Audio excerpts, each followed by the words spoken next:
అనగనగా ఒక ఊరు. ఆ ఊర్లో సుబ్బన్న అనే రైతు ఉండేవాడు.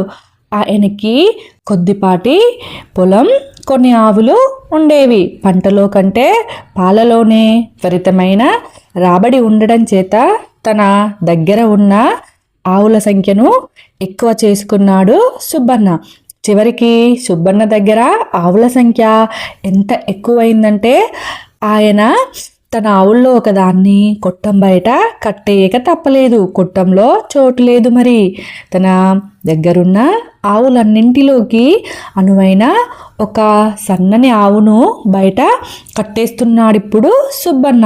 ఆ ఆవు చాలా మంచిది. అది ఎంత మంచిదంటే ఏ సమయంలోనైనా పాలిచ్చేది మంచిగా. దూడను వదలాల్సిన పని కూడా లేకుండానే పాలిచ్చేంత సాధువైన ఆవు అది. సుబ్బన్న దగ్గర ఒక మంచి కోడిపుంజు కూడా ఉండేది. రోజు ఇంకా తెల్లవారకుండానే తన గంభీరమైన కూతతో వీధిలోని వారందరినీ నిద్రలేపేది. ప్రతిరోజు ఆ కోడిపుంజు కూసే 3వ కూతకు సుబ్బన్న మేలుకొని పాలు పిండడానికి కొట్టంలోకి పోయేవాడు. సుబ్బన్న దినచర్యను గమనించిన పక్కింటామె పిసినారి పుల్లమ్మకు ఒక దురాలోచన వచ్చింది. ఇక ఆమె రోజు తొలికోడి కూతకే మేలుకోవడం మొదలుపెట్టింది. లేచిన వెంటనే గబగబా సుబ్బన్న దొడ్లోకి పోయేది. కొట్టం బయట కట్టేసి ఉంచిన ఆవు పాలన్నీ చకచకా పిండేసుకొని ఇంటికి పారిపోయేది. పాపం 3వ కోడి కూతకు మేలుకున్న సుబ్బన్న దొడ్లోకి పోయి చూస్తే బయట కట్టేసిన ఆవు పాలిచ్చేది కాదు. కారణం అర్థం కాక సుబ్బన్న అయోమయంలో పడిపోయాడు.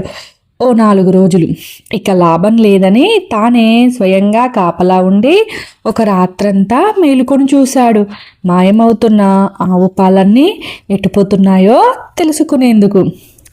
కోడి కూసిందో లేదో ఒక స్త్రీ రూపం దొడ్లో ప్రత్యక్షమైంది. అది నేరుగా ఆవు దగ్గరికే వెళ్ళి ఆత్రంగా పాలన్నీ పిండుకున్నది. ఆ పైన ఆ ఆకారం పక్కనుండే పుల్లమ్మ ఇంట్లోకి పోయింది. చూస్తున్న సుబ్బన్నకు విషయం అర్థమైంది. రోజు పాలన్నీ పిండుకుపోతున్న పుల్లమ్మకు గట్టి గుణపాఠం చెప్పాలనుకున్నాడు సుబ్బన్న. ఆ రోజునే కోడిపుంజుని తమ బంధువుల ఇంటికి పట్టించి పంపాడు. చీకటి పడుతుండగా తమ వీధిలోనే ఉండే చాకలి పుల్లన్న ఇంటికి వెళ్ళి అతని గాడిదను ఒక్క రాత్రికి తన దొడ్లో కట్టేసుకుంటానని అడిగాడు. సుబ్బన్న అయితే పశువులకు మంచి పచ్చిగడ్డి వేస్తాడు. గాడిదకు ఆ రాత్రి పండగే మరి. అందుకనే ఒక్క రాత్రి ఏమిటి, ఎన్ని రేత్రులైనా సరే పట్టుకు పొమ్మన్నాడు పుల్లన్న. ఇక సుబ్బన్న రోజు కొట్టం బయట ఆవును కట్టేసే స్థానంలో ఆ గాడిదను కట్టేసి దానికి బాగా పచ్చిగడ్డి వేశాడు. దొరక్క పచ్చిగడ్డి దొరకడంతో కడుపుబ్బెట్టుగా తిన్నది ఆ గాడిద. చీకట్లో ఎవరైనా చూస్తే దాన్ని ఆవే అనుకుంటారు. అన్నీ అమర్చిన తర్వాత సుబ్బన్న ఒక మూలగా చోటు చూసుకొని హాయిగా నిద్రపోయాడు. ఇక మరునాడు తెల్లవారుజామున కోడి కోయలేదు.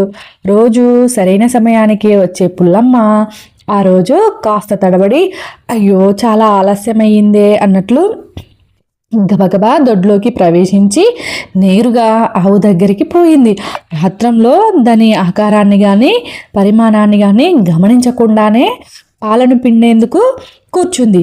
అలా కూర్చుందో లేదో దబీమని ఒక గట్టి తన్ను శబ్దం. ఆ వెంటనే టంగుమన్న ఇత్తడి కుండ శబ్దం. అయ్యో మన్న అరుపు వెలువడ్డాయి. బెదురుకున్న గాడిద పుల్లమ్మను మళ్ళీ తన్ని ఒళ్ళు హూనం చేసేసింది. దొంగ దొరికిపోయింది. తన తప్పుకు పరిహారంగా పుల్లమ్మ ఒక వారం రోజుల పాటు సుబ్బన్న గుడ్లకు ఉచితంగా చాకిరీ చేయవలసి వచ్చింది. దానికి తోడు విరిగిన ఎముకలు సరిచేయించుకునేందుకు చాలా డబ్బులు ఖర్చయ్యాయి.